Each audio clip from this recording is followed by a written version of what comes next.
What happens when two music icons collide on live television in a way no one saw coming?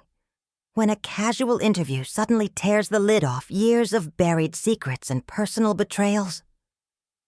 Today, we're unpacking the shocking moment Gwen Stefani walked off the Clarkson show, a segment that began as routine promo, but spiraled into one of the most uncomfortable broadcasts in recent memory. The setup looked harmless enough. Bright studio lights, afternoon sun filtering in, Kelly, across from Gwen, smiling as always. But even through the screen, viewers sensed something off. Kelly's cheer felt forced. Gwen seemed tense, more guarded than usual. "So, Gwen," Kelly began with her polished host's tone, "you've been in the industry over 2 decades now. Do you think things have improved for women in music?" Gwen shifted in her chair, tapping her fingers against her knee. "That's a loaded question. People love to pretend it's better now. Honestly, I'm not convinced." Kelly leaned forward, pressing gently. "What do you mean? We still have the same gatekeepers, the same power structures. They've just learned to hide it better." Gwen's words carried a quiet edge. The audience fell silent, sensing the storm brewing. Kelly tried to steer things lighter. "Well, at least we're seeing more women in executive roles. More recognition for female producers and writers." "Recognition." Gwen's laugh was sharp. "Funny you mention that, because I remember when certain people were very quick to take credit for women's work." Kelly's smile slipped. "I'm not sure I follow."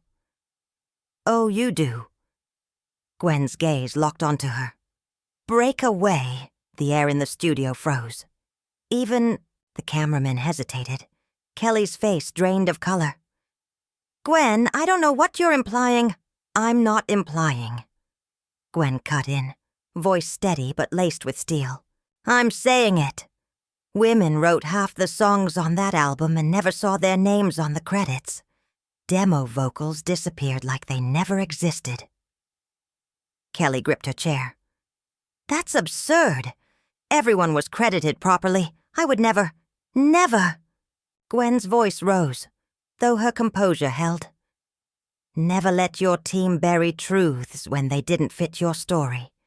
Kelly, I have receipts, session notes, emails, voice memos."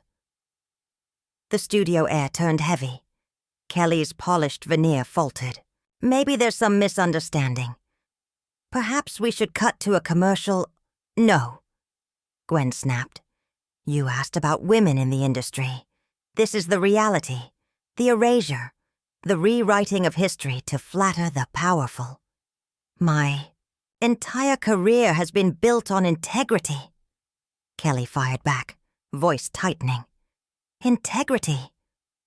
Gwen's laugh was bitter now. "You sat in that studio, listened to demos women bled for, then recorded over them like they never existed, and you want to lecture me on progress?" Kelly flushed red, her control slipping. "That's not how music works. Demos get rewritten, songs evolve. It's collaboration, not erasure." "Collaboration?" Gwen mocked. "When someone else writes the bridge, builds the hook, and you take the spotlight, that's not collaboration, that's theft." The tension was electric. Cameras stayed locked in place, producers frozen in indecision. And then Gwen dropped the name. "Let me tell you about Sarah Chen, 23. She spent 3 months writing the melody and lyrics that became your biggest hit. She played it. For your team. 6 weeks later, you recorded it. Same studio. Same song." Kelly's breath grew heavy. "That's not how it happened. Sarah was compensated for her contributions." Gwen's stare didn't waver. The silence that followed was deafening. "She was credited as a co-writer," Kelly said through clenched teeth. "Co-writer?" Gwen's voice finally rose, sharp enough to cut the silence. "Kelly," she wrote. The entire song. The only thing you added was your name on the credits. She walked away with 15% of royalties for a song that was completely hers. And when she pushed back, your lawyers buried her in so much paperwork she had no choice but to give up. Gasps rippled through the audience. Some leaned forward, wide-eyed. Others covered their mouths. This was not the warm, daytime comfort TV they were expecting. Sarah signed a standard industry contract. Kelly bit back. She knew what she was agreeing to. No one forced her hand. A contract your team wrote to exploit her. Gwen shot back without hesitation. You know where Sarah is now, working in a coffee shop in Nashville, blacklisted, because she dared to ask questions about a song that was hers. Kelly's hands trembled on the armrests. She glanced to the wings, signaling frantically to her producer to cut. But Gwen wasn't finished. And Sarah wasn't the only one. Gwen's voice pressed on like a blade. What about Marcus Williams, the young producer who created the sound that defined your third album? He brought you full demos, fully arranged tracks, and your team loved them. Loved them so much they hired him, then fired him 3 weeks before release and handed his credits to someone else. Marcus was impossible to work with, Kelly snapped, her voice cracking under the strain. He missed deadlines. He was unreliable. He was gay, Gwen cut in coldly. A young black gay producer in an industry that wasn't ready for him. And your people weaponized that against him.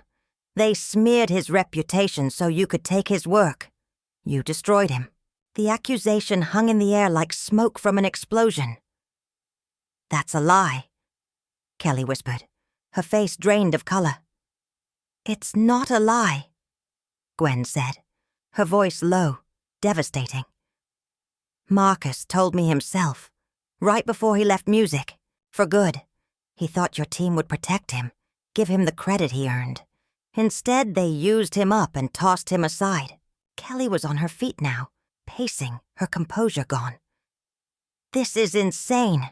You're making these wild accusations with nothing but gossip and hearsay. I have proof, Gwen said simply. Emails, contracts, voice memos. The question is, what are you going to do when the truth comes out? The studio was dead silent. Even the cameras seemed to hesitate, torn between cutting the feed or capturing history. Kelly froze mid-step, then turned back with a new fire in her eyes. Her voice sharpened into something cruel. You want to know what this is really about? She spat. This isn't about justice. This isn't about credit. This is about jealousy. Gwen blinked, caught off guard for the first time. That's right, Kelly pressed, sensing blood. Your career peaked 15 years ago, and you can't stand that mine is still going. Your last album tanked. Your tour played to half empty. Rooms. And now here you are, trying to tear down someone who's still relevant. Gwen's calm cracked, just for a second. This isn't about Sarah. It isn't about Marcus. This is about you, Gwen. A has-been clawing for headlines. The words landed like a slap, and that's when Gwen stood. Gwen's face went pale, the sting of Kelly's words visible for just a moment. Then her expression hardened into something cold, dangerous. A has-been, she repeated slowly. Kelly, I was selling out arenas when you were still singing, in church basements. I was writing hits when you were begging for attention on a reality show. At least I earned my success. Kelly shot back, her voice sharp. I didn't have to marry a rock star to get headlines. I didn't have to keep reinventing myself because the world got bored of my act. The audience shifted uneasily. This was no longer about credits or contracts. This was personal, raw, venomous. You want to talk about earning success? Gwen rose from her chair, her voice low and deliberate. Fine. Let's talk about how you earned yours. The late night, casting couch meetings, the compromises, the people you stepped on to get here. Kelly's face drained of color. How dare you? How dare I tell the truth? Gwen cut in, her voice carrying like a blade across the silent studio. You built this whole image of authenticity, of being the relatable one. But underneath, you're just another industry puppet who sold her soul the second fame came calling. Kelly's composure shattered. Get out! She hissed. Get out of my studio right now. I'm not going anywhere, Gwen said, calm again, almost chilling. Not until people know who you really are. Kelly turned toward the wings, voice rising in panic. Security! Get her out of here! You're really going to have me dragged off for telling the truth? Gwen asked, watching the guards approach. This is the authentic Kelly Clarkson everyone adores? This isn't truth. It's a hit job, Kelly screamed, shaking with fury. A coordinated attack, and I won't stand for it on my own show. Finally, Gwen stood, smoothing her dress, purse in hand. She walked to the edge of the stage, then stopped. Turning back, her eyes locked on Kelly's. The lights caught her face, and her voice cut the air with chilling clarity.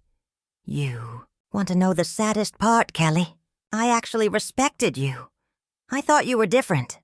But you're just another cog in the machine, grinding up young artists and spitting them out when you're done. Kelly's fists clenched at her sides. Don't you dare lecture me about respect. You came on my show under false pretenses. You ambushed me, lied about me, and now you want to play the victim? False pretenses? Gwen's laugh was dry, humorless. Kelly, I've been trying to have this conversation for 3 years. Every call blocked, every meeting request denied. This. She gestured to the stunned audience, the cameras still rolling. Was the only way left to make you listen, the audience gasped. The realization hit like thunder. This wasn't spontaneous. Gwen had planned this moment. You planned this? Kelly said, her voice trembling. You came here to destroy me on live television. I came here to give you a chance to make things right. Gwen corrected, steady as stone. To take responsibility, to help the people you hurt. But instead, you proved exactly who you are. And who is that? Kelly demanded, her voice cracking. A coward. Gwen said flatly. Someone who steals credit, ruins careers, and hides behind lawyers when she's exposed. You are everything that's wrong with this industry. The words landed like blows. Kelly staggered, gripping her chair for balance. I never wanted anyone to get hurt. It's complicated. Contracts, legal teams, business pressures. I can't control every decision. You can control whether you speak up. Gwen fired back. You can control whether you use your platform to lift people or silence them. You chose silence. You chose yourself.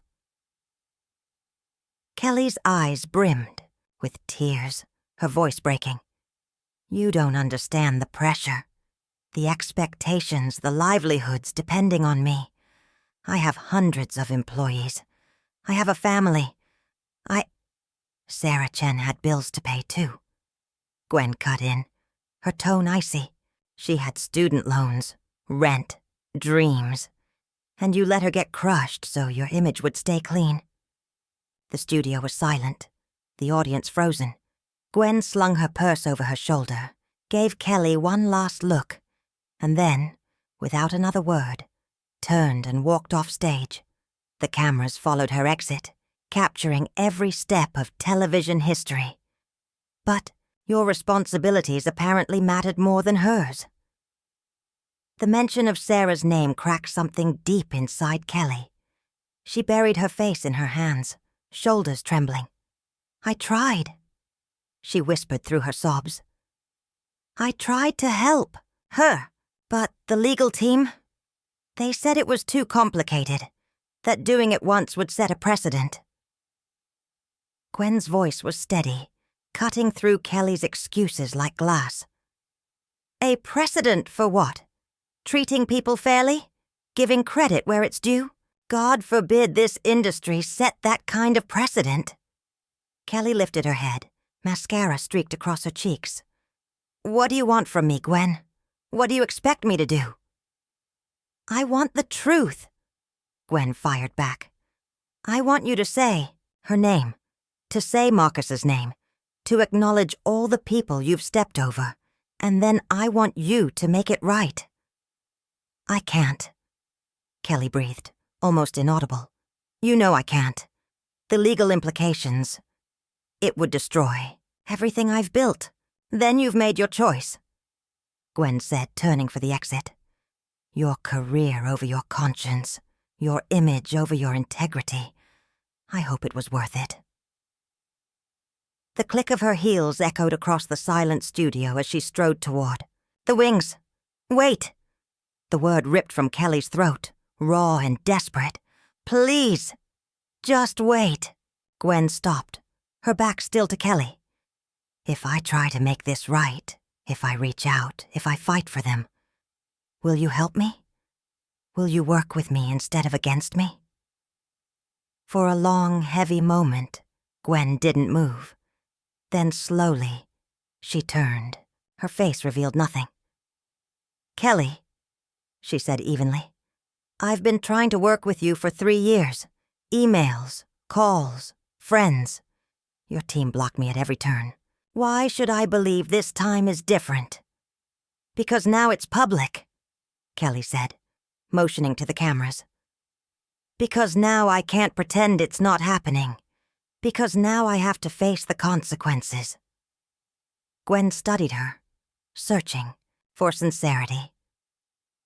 "You're asking me to trust you after everything you've said, after you questioned my motives, after you called me a liar.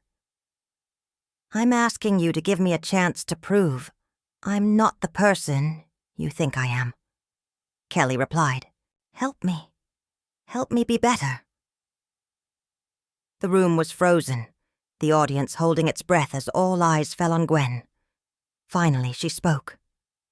"Here's what's going to happen. Within 48 hours, your lawyers will contact Sarah Chen and Marcus Williams. You'll offer proper credit and compensation.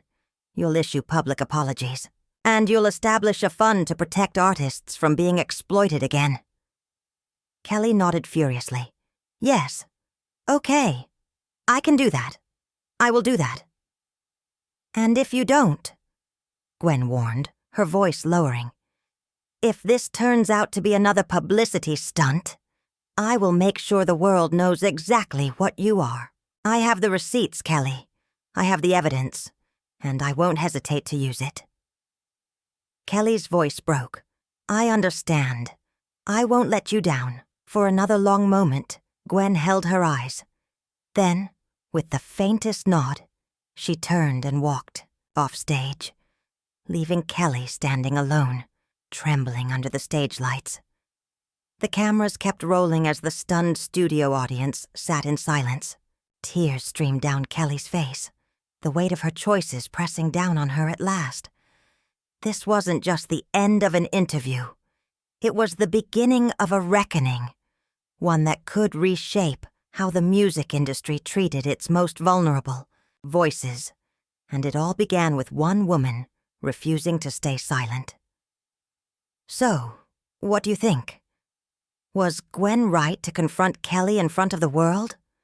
Or should she have fought this battle privately? Drop your thoughts in the comments and don't forget to subscribe for more stories about the moments that changed everything.